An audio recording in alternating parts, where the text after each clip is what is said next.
నిరంతర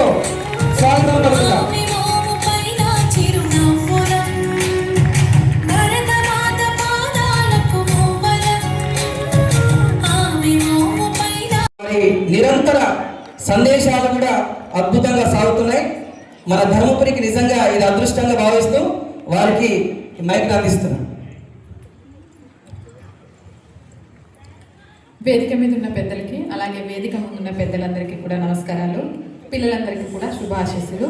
ముందుగా ఒక్కసారి గట్టిగా భారత్ మాతాకి, భారత్ మాతాకి, భారత్ మాతాకి, వందే మాతరం, వందే మాతరం, వందే మాతరం, జై శ్రీరామ్, జై శ్రీరామ్, జై శ్రీరామ్. ఎక్కడికి వెళ్ళినా ఏ సమయంలోనైనా ఈ మూడు మాటలు పలకడానికి మనం సిద్ధంగా ఉండాలి. ఎందుకంటే భారతదేశంలో పుట్టడం మనందరి గర్వకారణం. ఎన్నో జన్మల పుణ్యం ఉంటేనే భారతదేశంలో పుట్టగలుగుతాం. మనం అందరం పుణ్యం చేసుకున్న వాళ్ళతో సమానం. అలాగే వందే మాతర గీతానికి 100 సంవత్సరాలు పూర్తయింది. నమస్కారానికి బదులుగా వందే మాతరంతో పలకరించుకోవడం ద్వారా జాతీయ భావాన్ని పెంపొందించుకోవచ్చు. ఇక రామరాజ్యం రావాల్సిందే 2047 కల్లా భారతదేశం విశ్వగురువుగా మారాల్సిందే. అంటే ఆ రాముల వారిని తలుచుకుంటూ ఉండాల్సిందే. కాబట్టి ఈ 3 పదాలని మీరు ఎప్పటికీ గుర్తుపెట్టుకోండి. అండ్ ఈరోజు ఈ కార్యక్రమానికి ఇక్కడికి వచ్చి మీ అందరినీ కలుసుకోవడం చాలా చాలా చాలా సంతోషంగా ఉంది. రాష్ట్రీయ స్వయం సేవక్ సంఘ్ నాకేంటి, ఈ దేశం ఎటుపోతే నాకేంటి, ఈ జనం ఎటుపోతే నాకేంటి, అసలు జనాల్లో మార్పు రాకపోతే నాకేంటి అనుకోలేదు. ఆనాడు మొదలుపెట్టిన దగ్గర నుంచి ఈరోజు 100 సంవత్సరాలు పూర్తి చేసుకునేంత వరకు మీకేంటి, ఈ దేశానికి ఏంటి, ఈ ధర్మానికి ఏంటి, అవసరంలో ఉన్న వారికి మా సాయం ఏంటి, కష్టాల్లో ఉన్న వాళ్ళకి మేము చేయాల్సింది ఏంటి అని మాత్రమే ఆలోచిస్తూ వస్తుంది. అలానే 100 సంవత్సరాల వేడుక చేసుకుంటే ఎక్కడా కూడా రాష్ట్రీయ స్వయం సేవక్ సంఘ్ తన గురించి గొప్పగా చెప్పుకోలేదు. సమాజం గురించి, దేశం గురించి గొప్పగా చెప్తూ ఇంకా సమాజంలో తేవాల్సిన మార్పు ఏంటి, నా అనే స్వార్థాన్ని వీడాలి, సమాజం గురించి ఆలోచించాలి. ఈరోజు మనం చేస్తున్న తప్పుల్ని సమాజం మీద రుద్దేసి మనం గురిగించగినక దాని కింద నలుపును చూసుకోకుండా ఎరుపు చూసి మురిసిపోయినట్టుగా మురిసిపోతూ ప్రతి తప్పును సమాజం మీద వేస్తున్నాం. ఇలా అయితే మనం అనుకున్న లక్ష్యాన్ని చేరుకోలేము. ఆ లక్ష్యాన్ని చేరుకోవాలి అంటే నా అనే స్వార్థాన్ని వీడి మనం నాలో అనేకం ఐక్యం చేయాలి అనే ఒక సంకల్పాన్ని ప్రతి ఒక్కరిలో కల్పించాలి అనే ఉద్దేశంతో 5 మార్పులను సమాజంలో తీసుకురావడానికి ప్రయత్నాలు మొదలుపెట్టింది. దాన్నే పంచ పరివర్తన అంటారు. ఈ పంచ పరివర్తన ప్రతి ఒక్కరూ తమలో తాము ఆ మార్పు చేసుకోగలిగితే ఎదుటి వారిని, సమాజాన్ని విమర్శించాల్సిన అవసరం ఉండదు. కాబట్టి ఈ రోజు నుంచి పంచపరివర్తనకు సంబంధించి తెలుసుకుందాం, నేర్చుకుందాం, ఆచరిద్దాం, నలుగురితో పంచుకుందాం. అందులో మొదటిది పర్యావరణ పరిరక్షణ. చిన్న పిల్లలకు స్కూల్ నుంచి మొదలు పెడితే ప్రతి ఒక్కరూ పర్యావరణ పరిరక్షణ గురించి చెప్తూనే ఉంటారు. మీకు చెప్తారు కదా, చెప్పారా? కానీ ఎంతమంది పాటిస్తున్నాము? చెప్పడం చాలా ఈజీ అండి, ఎందుకంటే నరం లేని నాలుక 100 మాటలు మాట్లాడుతుంది.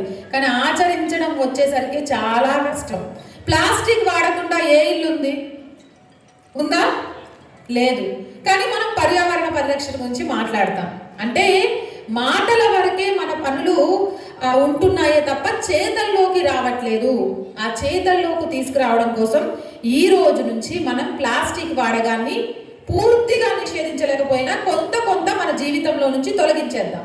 సాధ్యమేనా? సాధ్యమే కదా. అదేం కొండను మోసుకురావడం అంత కష్టం కాదు కదా. ప్లాస్టిక్ లోటాల బదులు, ప్లాస్టిక్ బకెట్ల బదులు స్టీల్ మగ్గులు, స్టీల్ బకెట్లు, స్టీల్ బిందెలు, ఇలా ఆల్టర్నేట్ ఏముంటాయి? ఇంకా మట్టి పాత్రలు అయితే చాలా మంచిది, వాటిని ఉపయోగించగలుగుతాయి. ఇలా ప్లాస్టిక్ని కొంచెం నిర్మూలిద్దాం. చాలా మంది పేరెంట్స్ చేసే తప్పు ఏంటంటే తక్కువ రేటుకి వచ్చేస్తాయని plastic water bottles, plastic food పెట్టే బాక్సులు కొని పిల్లలకు బాక్సులు పంపుతారు. అవునమ్మా? నిజమే కదా. కానీ మీకు తెలియకుండానే ఆ ప్లాస్టిక్లో మీరు వేడి ఆహారాన్ని పెట్టడం ద్వారా మీ పిల్లలు క్యాన్సర్ బారిన పడడానికి కారణమవుతున్నారు. అదొక పెద్ద కారణభూతం. కాబట్టి పిల్లల బాక్స్లలో, వాటర్ బాటిల్స్లలో ప్లాస్టిక్ని పక్కకు పడేయండి. అండ్ నెంబర్ 2, వృక్షో రక్షితి రక్షిత. మనమంతా కార్బన్ డైఆక్సైడ్ని వదిలేస్తుంటే అవి పీల్చి ఆక్సిజన్ ఇచ్చి ఈరోజు మనం బ్రతకడానికి కారణమవుతున్నాయి. కానీ ఆ చెట్లను కాపాడాలి, ఆ చెట్లను పెంచాలి అనే ఆలోచన ఎంతమంది చేస్తున్నాం? పిల్లల్లో ఉంది, చేతులెత్తి చెప్పారు. పెద్దవాళ్ళలో మాత్రం చాలా తక్కువగా ఉంది. చాలా గర్వంగా ఉంది, ఎందుకంటే నేటి బాలలే రేపటి పౌరులు కాబట్టి వీళ్ళకి అర్థమై వీళ్ళలో ఆ మార్పు వస్తే చాలు. వీలైనంతగా చెట్లను పెంచుదాం. చెట్లను పెంచడం ఈ రోజుల్లో మనం రిటర్న్ గిఫ్ట్లు అనేవి చాలా ఇచ్చుకుంటున్నాం. ప్రతి పూజకు ప్రతి ఫంక్షన్కి ఇస్తూనే ఉన్నాం కదా. ఇక నుంచి మీ పూజా కార్యక్రమాలలో రిటర్న్ గిఫ్ట్గా చెట్లను ఇవ్వడం ప్రారంభించండి. ఇంకా వీలుంటే తులసి మొక్కనివ్వండి. తులసి మొక్క వాతావరణానికి చాలా మంచిది. మీ ఇంట్లో ఎన్ని తులసి మొక్కలు ఉంటే మీరు అంత ఆరోగ్యంగా ఉన్నట్టు. కాబట్టి రిటర్న్ గిఫ్ట్ల రూపంలో కానీ మరొక రూపంలో కానీ మొక్కనివ్వడం.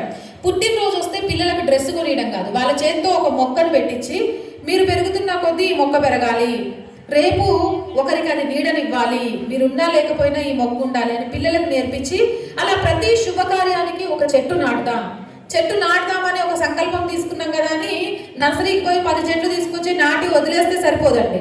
వాటికి రోజు నీళ్లు పోయాలి, అవి ఎదుగుతున్నాయా లేదా అనేది చూడాలి, అవి వెండిపోతుంటే కారణం ఏంటని తెలుసుకోవాలి, వాటిని బ్రతికించాలి.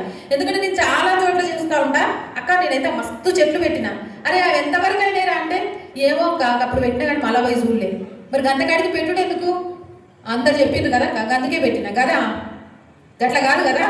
మనం ఏదైనా పని చేస్తున్నామంటే రేపటి వారికి, రేపటి తరానికి అది ఉపయోగకరంగా ఉండాలి. ఈరోజు ఈ చెట్టు ఇక్కడ ఇప్పుడు తరం పెట్టింది కాదు, అది మన ముందు తరాల వాళ్ళు పెడితే ఈ రోజు మనకు నీడనిస్తుంది. ఎంతో మంది పక్షులకు అది నివాసంగా మారుతుంది. సో ఈ రోజు మనం పెట్టే చెట్లు కూడా రేపటి తరానికి అలాగే మారాల్సిన అవసరం ఉంది. కాలుష్యాన్ని నివారించాలి, ఆహారాన్ని నీళ్ళని వృధా చేయకూడదు. ఈ మధ్య కాలంలో వాటర్ వేస్టేజ్ అనేది అయితే చాలా జరుగుతుందండి.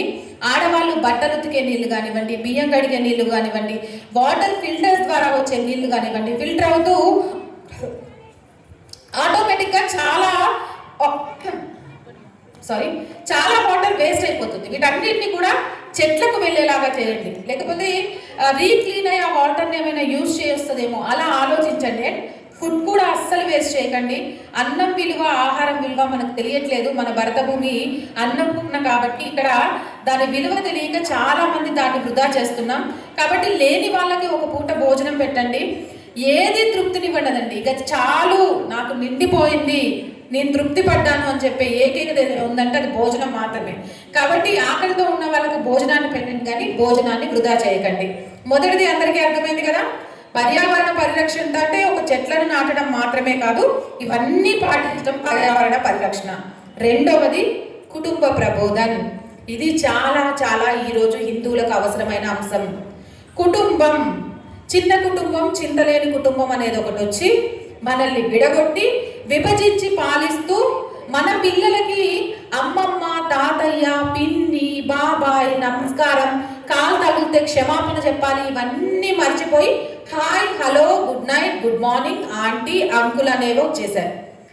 ఆంటీ అంకుల్ అంటే ఏంటి, లేకపోతే కజిన్ అంటే ఏంటి, మన సంస్కృతిలో ఉన్న బంధాల విలువ ఏంటి అనేది పిల్లలకు నేర్పించలేకపోతున్నాం. ఎక్కడి వరకు వెళ్ళిపోయాం తెలుసా? అందరం కూర్చొని భోజనం చేస్తూ ఉంటాం. రాత్రి పూట అందరూ ఇంట్లో కలిసి భోజనం చేస్తారు కదా మీరు, అవునా? కలిసి మేము భోజనం చేస్తాము సాయంత్రం అనేవారు చేతులెత్తండి ఒకసారి.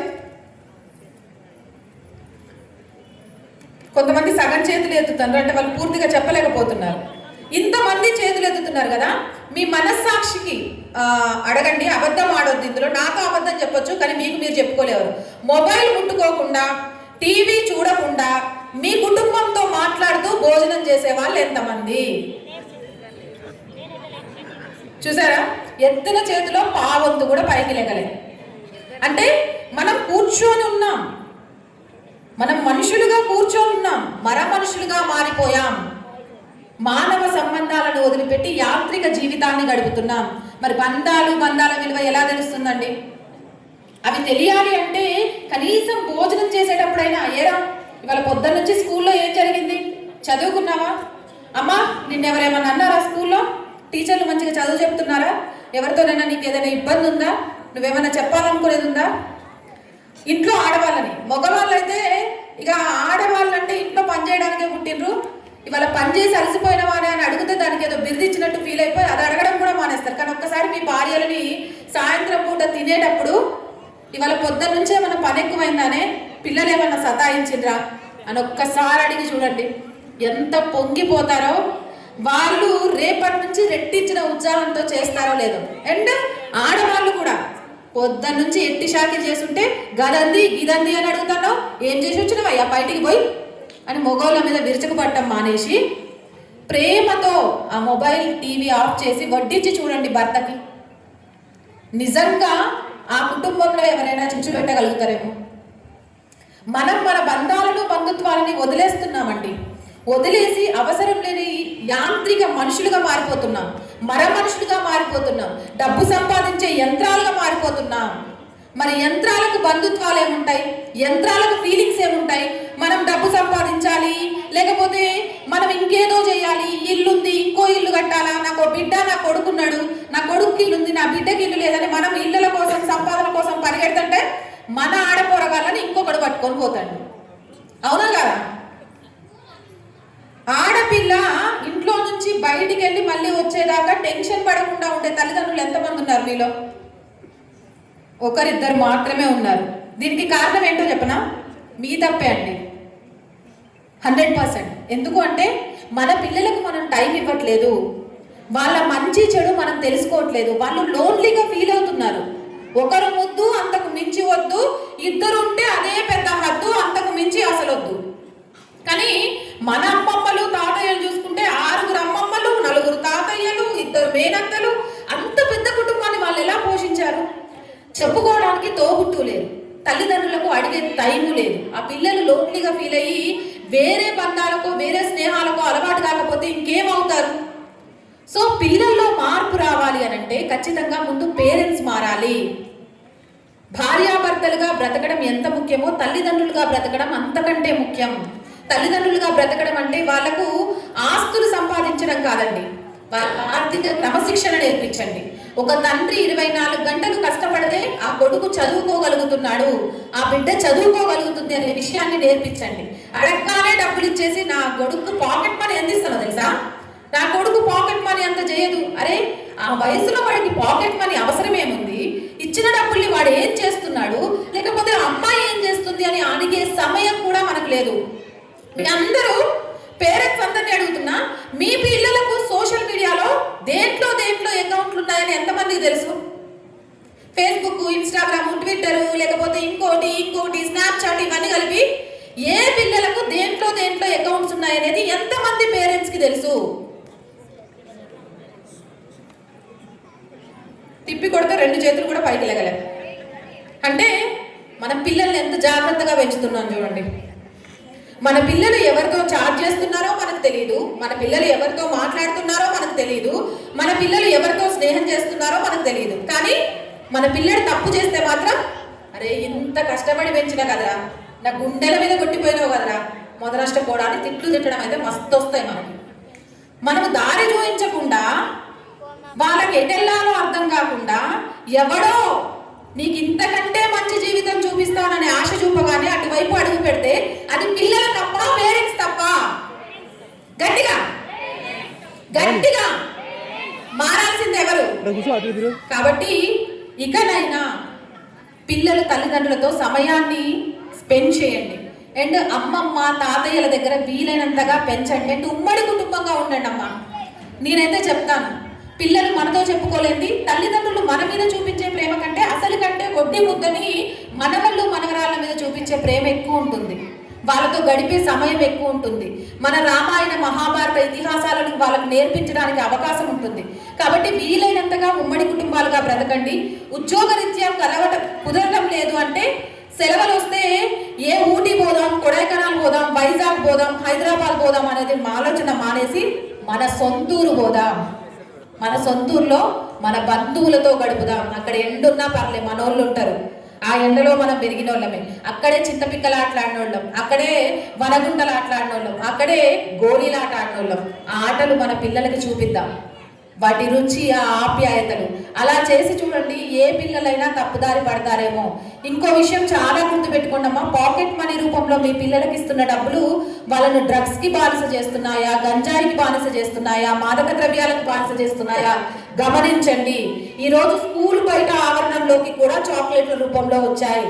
కాబట్టి ఇంటి ఆహారాన్ని స్నాక్స్ రూపంలో కట్టివ్వండి, కానీ పిల్లలకు పైసలు ఇవ్వడం అలవాటు చేయకండి. అది ఏమాత్రం కూడా మంచిది కాదు. ఇక పర్యావరణాన్ని పరిరక్షించుకున్నాం, ఇంట్లో మార్పు మొదలు పెట్టేశాం. మరి ఇంటి నుంచి బయటికి రాగానే ఏంటిది? సమాజం. ఈ సమాజంలో మార్పు కోసం నేను ప్రయత్నం చేస్తున్నా. ఈ సమాజంలో నా కులం అడిగితే నాకు కులం లేదు, నేను హిందువునే అని చెప్పుకునే వ్యక్తిని నేను అనే వాళ్ళు చేతులెత్తండి. మగవాళ్ళు మస్తు మంది ఉన్నారు అన్న. మీ అందరికీ శిరస్సు వంచి పాదాభివందనాలు. ఎందుకంటే ఆ ఐక్యతే కావాలా. నాకు కులం లేదు, నేను హిందువును, నేను గర్వంగా చెప్పుకుంటా. నన్ను ఎవరైనా అడిగితే నాకు కులమే లేదు. ఎందుకంటే నా సనాతన హైందవ ధర్మంలో అసలు కులం అనేదే లేదు. అది బ్రిటిష్ వాడు పెట్టిన చిచ్చు. వాళ్ళ కుల వృత్తులను బట్టి వర్ణాలు మాత్రమే ఉన్నాయి. కుండలు చేసే అన్న కుమ్మరివాడయ్యాడు, బట్టలు ఉతికే అన్న చాకలివాడయ్యాడు, బంగారం నేసే అన్న కంసాలి అయ్యాడు. ఇలానే తప్ప నాకు కులం లేదు. నేను చేసే వృత్తి నాకు ఒక గుర్తింపించింది, అంతే తప్ప నాకు కులం లేదు. సో సామాజిక సమరసత, అసమానతలు లేని ఒక సమాజాన్ని మనం నిర్మించగలిగిన రోజు మన ధర్మాన్ని కవలించాలి అని చూస్తున్న 2 అన్యమతాలు ఈ దేశాన్ని వదిలి పారిపోతాయి. అవి పారిపోవాలి అంటే వాటితో యుద్ధం చేయాల్సిన అవసరం లేదు.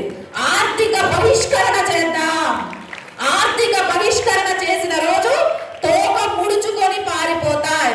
ఈ రోజు నుంచి మంగళి పని మన మంగళి అన్నతోనే చేయించుకుందాం. మాంసం మన కటికన్నల దగ్గరే కొందాం. కుండలు మన కుమ్మరన్న దగ్గరే కొందాం. బంగారం మన కంసం చేసే అన్న దగ్గరే చేయించుకుందాం. కుల వృత్తులను మాత్రమే ప్రోత్సహిద్దాం. మన జోబులో నుంచి 1 రూపాయి తీసి ఖర్చు పెట్టాల్సి వస్తే మన హిందువుల జోబులోకి వెళ్ళేలాగా మాత్రమే పాటుపడదాం. అలా చేసిన రోజే ఈ సమాజంలో సామాజిక అసమానతలు తొలగి సనాతన హైందవ సమాజం నిలబడుతుంది. ఎన్ని హిందూ సమ్మేళనాలు చేసినా కూడా హిందువులలో ఐక్యత ఎంత వస్తుందో నాకు తెలియదు, కానీ మనిషి మారితే, నీలో మార్పు వస్తే, సమాజంలో నుంచి హిందుత్వం పుడితే ఖచ్చితంగా హిందుత్వం నిండు నూరేళ్లు ఉంటుంది. ఆ రోజు ఛత్రపతి శివాజీ మహారాజ్ చేసినా, లేకపోతే అహల్యాబాయి హోల్కర్ గారు చేసినా, లేకపోతే ఇంకొక మహానుభావుడు చేసినా, ఆర్ఎస్ఎస్ వ్యవస్థాపకులు చేసినా కూడా అదే కారణం. సమాజంలో నుంచే పుట్టించాలి. సమాజంలో నుంచి పుట్టిన అగ్ని కణికను ఆర్పడం ఎవ్వరి తరం కాదు. అలాగే సమాజంలో నుంచే హిందుత్వాన్ని పుట్టించాలి. అది పుట్టించాలంటే మనల్ని విడగొట్టి పాలించాలని చూస్తున్న ప్రతి ఒక్కరికి బుద్ధి చెప్పే విధంగా అసమానతలు లేని హైందవ సమాజంలో మేము జీవిస్తున్నాం అని నిరూపించాలి. దానికి మీ అందరూ సిద్ధంగా ఉన్నారా? వినిపించట్లేదు. ఇక దాని తర్వాత ముందుకొస్తే సరే, కుటుంబం బాగుంది, కుటుంబం నుంచి ఒక మంచి సమాజం ఏర్పడింది. మరి ఈ సమాజంలో నుంచి వస్తున్న సంపద అంతా ఎక్కడికి పోతోంది? మీషో, అమెజాన్, ఫ్లిప్కార్ట్, ఇంకేమో ఉంటాయి, జొమాటో, స్విగ్గీ, ఇన్స్టాగ్రామ్. అవునా?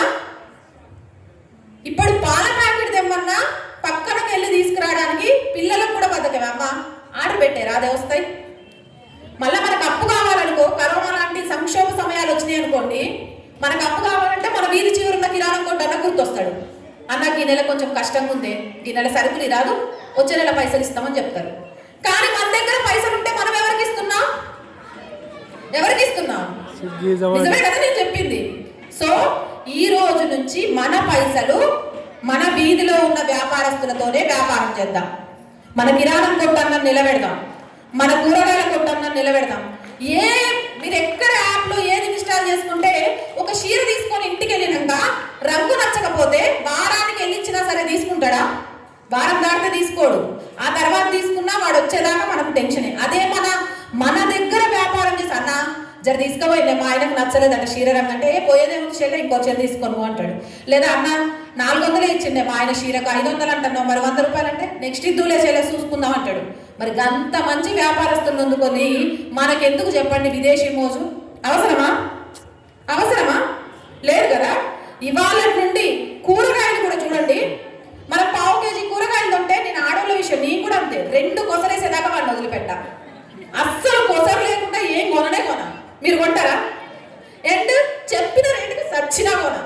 వాడు పావల అన్న తగ్గియాలి, అమ్మయ్య పావల తగ్గించుకున్నా అనే తృప్తి వస్తుంది. ఇది చేసేది మన వీధి చిరు వ్యాపారస్తులు మాత్రమే.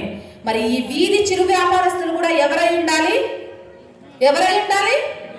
హిందువులై ఉండాలి. అలా చిరు వ్యాపారందరినీ కూడా బ్రతికిద్దాం. ముఖ్యంగా స్వాలో మనం నేర్చుకోవాల్సింది మన సంస్కృతి. ఈరోజు ఇక్కడ ఒక కార్యక్రమం జరుగుతుంది కాబట్టి మన పిల్లలకి మన సంస్కృతి తగ్గ బట్టలు వేయడం కాదు, పిల్లలకి ప్రతిరోజు బొట్టు పెట్టుకొని వెళ్ళమని చెప్పలేమా? మన పిల్లలకి శుక్రవారం కాళ్ళకు పసుపు రాసుకోండి తల్లి అని చెప్పలేమా? గడపలకు పసుపులు రాయలేమా? ఇంట్లో నుంచి వెళ్ళేటప్పుడు దేవుడికి దండం పెట్టుకోమని చెప్పలేమా? ఇవన్నీ పెద్ద కష్టమా? కాదు కదా. ఇలాంటి చిన్న చిన్న విషయాలనైనా సరే మన పిల్లలకి మన స్వ సంస్కృతిని నేర్పించాలి, మన స్వ సంప్రదాయాలను నేర్పించాలి. మనం కాకపోతే ఎవరు నేర్పుతారండి? అమ్మకు నాన్నకే విననోడు మూడోవాడు చెప్తే వింటాడా? వింటాడా? మరి అలాంటప్పుడు అమ్మా నాన్నే కదా మొక్కై వంగనిది మానై వంగదండి. చిన్నగా ఉన్నప్పుడే మీరు సంస్కృతి సాంప్రదాయాలను నేర్పిస్తే అదే పద్ధతితో పెరుగుతారు. వారంలో కనీసం ఒక్క రోజైనా మీ పిల్లల్ని తీసుకొని మీ వీధిలో ఉన్న గుడికి వెళ్ళండి. మీ వీధిలో ఉన్న గుడికి వెళ్ళాల్సిన అవసరం చాలా ఉంది. గ్రామాల్లో అయితే ఉత్సవాలు జరిగినప్పుడు, పండుగలు జరిగినప్పుడు, పబ్బాలు జరిగినప్పుడు మాత్రమే గుడికి వెళ్తున్నారని చాలా మంది చెప్పే విషయం. కానీ నేనేం నమ్ముతానంటే భారతదేశం విశ్వగురువుగా మారాలి అంటే గ్రామాలే పట్టుకొమ్మలు అని నమ్ముతా నేను. మన సంస్కృతిని కాపాడాలన్నా ఈ గ్రామాల వల్లే సాధ్యం అవుతుంది. కాబట్టి మీరు మార్పు మొదలు పెట్టండి అమ్మా. మీ ఆయనతో లొల్లి పెడతారు, మీ పిల్లల్ని 2 తగిలిస్తారో నాకు తెలియదులే, కానీ వారానికి ఒక్కసారైనా కుటుంబంతో కలిసి గుడికి వెళ్ళండి, దైవ దర్శనం చేసుకోండి. అక్కడ గుడికి వెళ్ళడం అంటే గబగబా వెళ్ళిపోయినామా, ఒక కొబ్బరికాయ కొట్టేసినామా, గోత్రనామా చదివించేసుకున్నామా, టకటకా ఇంటికి వచ్చేసినామా కాదు. ఆ గుడిలో కూర్చోండి. మీరు వెళ్ళింది ఆంజనేయ స్వామి గుడి అనుకోండి, ఆంజనేయ స్వామి గొప్పతనం ఏంటనేది 2 మాటలు మీ పిల్లలకు చెప్పండి. లేదా లక్ష్మీ నరసింహస్వామి గుడి అనుకోండి, ఎందుకు ఉగ్ర రూపంలో లక్ష్మీ నరసింహస్వామి మారాల్సి వచ్చిందనేది పిల్లలకు చెప్పండి. శివుని ఆలయం అనుకోండి, ఎందుకు లింగాధారణలో మాత్రమే శివుణ్ణి పూజిస్తామనే విషయాన్ని మీ పిల్లలకు చెప్పండి. ఎందుకంటే మనం చెప్పట్లేదు కాబట్టి మన ధర్మాన్ని అపహాస్యం చేస్తూ దాని గురించి తప్పుగా చెప్తూ మన పిల్లల్ని తప్పుదోవ పట్టిస్తున్నారు. వాళ్ళు తప్పుదోవ పట్టకుండా ఉండాలంటే ముందుగా మనమే మన పిల్లలకి నేర్పించాల్సింది నేర్పిద్దాం. ఇక స్వాలో మరొక ముఖ్యమైన అంశం ఆహారం. ఈరోజు ఇడ్లీలు దోశలు ఎవ్వరికి పనికి రావట్లేదు. మ్యాగీలు, పాస్తాలు, పిజ్జాలు, బర్గర్లు వీటికి బాగా అలవాటు పడిపోయాం. రాత్రి అన్నం మిగిలితే పొద్దున తినడం చాలా కష్టం. కానీ నేను చెప్తున్నా, మాకు సిటీలో రాత్రిపూట అన్నంలో మజ్జిగ పోసి ఉల్లిపాయ పచ్చిమిర్చితో పొద్దున హోమ్ డెలివరీ ఇస్తాడు. కావాలంటే 300 రూపాయలు, దాని ఖరీదు 300 రూపాయలు. మీకు తెలుసా అది ఎంత బలాన్ని ఇస్తుందో తెలుసా? మన ఇడ్లీ ఇచ్చే వల్ల మన వాతావరణానికి మన దగ్గర ఏవైతే పంటలు పండుతున్నాయో అవి తినడం ద్వారా మనం ఆరోగ్యంగా ఉంటాము. సో మన రైతుల్ని బ్రతికించిన వాళ్ళం అవుతాము. మనం ఈ పాశ్చాత్య ఆహారం అలవాటు చేసుకోవడం ద్వారా చిన్న వయసులోనే ఆడపిల్లలు మెచ్యూర్ కావడం, అలాగే చిన్న వయసులోనే మగ పిల్లలకు రాకూడని కోరికలు రావడం, వీటన్నిటికీ కారణం కూడా మన ఆహారమేనండి. కాబట్టి ఆహారపు అలవాట్లలో చేంజ్ చేయండి. సో సమాజంలో మనం ఏం చేయాలో తెలుసుకున్నాం. స్వదేశం కోసం ముఖ్యంగా దేశాన్ని ప్రేమించాలి. ఏదేమైనా కానీ అమ్మా నాన్న జన్మనిచ్చినందుకే మనం వాళ్ళ రుణం తీర్చుకోవాలి. అంటే మనం పుట్టిన దగ్గర నుంచి చనిపోయిన తర్వాత కూడా తన గర్భంలో దాచుకొని ఈ అమ్మకు ఏమిస్తే రుణం తీర్చుకోగలుగుతాం. అవసరమైనప్పుడు యుద్ధం చేయాల్సి వస్తే యుద్ధం చేసైనా సరే ఈ అమ్మ కోసం ప్రాణం ఇవ్వడానికి చిరునవ్వుతో సిద్ధంగా ఉండడం తప్ప. గుర్తుంచుకోండి, ఇది అందరికీ ముఖ్యమైనది. ఇక ఇవన్నీ అయిపోయిన తర్వాత ముఖ్యంగా ఇప్పుడు అసలు సబ్జెక్టు పౌర బాధ్యతలు. ఏముందక ఊకో బాధ్యతల గురించి మాట్లాడుతున్నావు, ముందు మా హక్కులు ఏమన్నా జరుగుతున్నాయి అంటే బాధ్యతగా ఓటు వేయడానికి ఎంతమంది వెళ్తున్నారన్నా? ఓటు వేయడానికి చూసిండ్రా? ఓటు వేయడానికి వెళ్ళని వాళ్ళు కూడా ఇక్కడ ఉన్నారు. మీ అందరికీ తెలుసా ఓటేయకుంటే మనం చచ్చిపోయిన శవాలతో సమానం. తెలుసా? తెలిసి కూడా ఇక్కడ కొంతమంది ఓటేయట్లే. మరి వీళ్ళు బతుకున్నట్ట ఇంకా నేను అనకూడదు, రామరామ కోపం వచ్చేస్తుంది. కాబట్టి మన బాధ్యతలు మనం తెలుసుకుందాం. మనం ఓటేసిన రోజే మన నాయకుడిని మనం నిలదీయగలుగుతాం. మన హక్కుల కోసం మనం పోరాటం చేయగలుగుతాం. మన పిల్లలకి ఎవరికైనా కాల్ తాకితే సారీ ఏంది, క్షమించు అనే ఒక పదం చెప్పించలేకపోతున్నాం. సారీ చెప్పడం ఒక ఈగోలాగా తీసుకుంటున్నాం. అది మన బాధ్యత. మనం తప్పు చేసినప్పుడు క్షమాపణ చెప్పాలి అనేది మన బాధ్యత. అది మన పిల్లలకు నేర్పించాలి. కొన్ని రాజ్యాంగంలో రాసుండవు, మనం రోజువారీ అలవాట్లలో చేయాల్సిన అంశాలు. ఖచ్చితంగా క్షమాపణ చెప్పించడం, పెద్దవాళ్ళు రాగానే లేచి సీట్ ఇవ్వడం, కడుపుతో ఆర్టీసీ బస్సుల్లో లేకపోతే మిగిలిన దగ్గర చూస్తా కడుపుతో ఉన్న వాళ్ళు కర్ర పట్టుకొని నిల్చున్న వాళ్ళు నిల్చోనే ఉంటారు, మంచిగా ఉంటారు. సీట్లలో నుంచి కదలడానికి అస్సలే నీ ఖర్చు వేసి మరీ సీట్ ఆపుకున్నా, మస్తు దూరం ప్రయాణం చేయాలా, నువ్వు ఒక్కదానికైనా చేసేది అంటారు. అది మన బాధ్యత కాదన్న. పెద్దవాళ్ళని చూసి రెస్పెక్ట్ చేయాలి, వాళ్ళకి సీట్లు ఇవ్వాలి. గర్భవతులను చూస్తే మనకు తోచిన సహాయం చేయాలి. ఇలాంటివి చేస్తేనే మనం మనుషులు అనిపించుకుంటాం. మనుషులకు జంతువులకు ఉండే తేడా అదే. హెల్మెట్ పెట్టుకునే మనం ప్రయాణం చేయాలి, కార్ సీటు బెల్ట్ పెట్టుకునే ప్రయాణం చేయాలి. ఇవన్నీ మనకు తెలిసినవే, కానీ మనం చేస్తామా? యాక్సిడెంట్ అయిందనుకో, మొద నష్టం గవర్నమెంట్. ఆడ రోడ్లన్నీ గుంటలు గుంటల రోడ్డు చేయబట్టి మా పోరగాడు చచ్చిపోయినట్టు. మీ పోరగాడు హెల్మెట్ పెట్టుకుని ఉంటే బతికేటోడే. ఆ విషయాన్ని మనం ఒప్పుకోము. అంటే మన తప్పుని మనం ఒప్పుకోకుండా మన హక్కుల గురించి పోరాటం చేస్తున్నామే కానీ మన బాధ్యతలు ఏంటి అనేది విస్మరిస్తున్నాం. నిజమైన భారతీయుడిగా నీ బాధ్యతలను గుర్తించిన రోజు నీ హక్కుల కోసం నువ్వు పోరాడాల్సిన అవసరం లేదు. నీ హక్కులను కాల రాసే వాళ్ళు కాకుండా నీ హక్కుల కోసం పరితపించే వాళ్ళు ఈ దేశాన్ని పాలిస్తారు. అప్పుడు మన దేశం సస్యశ్యామలంగా ఉంటుంది. ఈ 5 మార్పులు అనేది ప్రతి ఒక్కరూ చేసుకోవాల్సిన అవసరం ఉంది. తల్లిదండ్రులకు చెప్తున్నా, మీ బిడ్డను, మీ ఆడబిడ్డను మీరు కాపాడుకోలేకపోతే, బాధ్యతాయుతంగా పెంచలేకపోతే, సమాజం విలువలు నేర్పించలేకపోతే, కుటుంబం విలువలు నేర్పించలేకపోతే ఏ సూట్ కేసులో ముక్కలై వస్తుందో ఎవ్వరికీ తెలియదు. నీ బిడ్డ సూట్ కేసులో ముక్కలు కాకూడదు అనుకుంటే నీ బిడ్డకు విలువలు నేర్పించండి. మనము మనుషులము కాదు, మనసున్న మనుషులము అని బాధ్యతాయుతంగా పిల్లలతో సమయాన్ని కేటాయించండి. ఈ అవకాశాన్ని ఇచ్చిన పెద్దలందరికీ కూడా మనస్ఫూర్తిగా ధన్యవాదాలు. మరొకసారి భారత్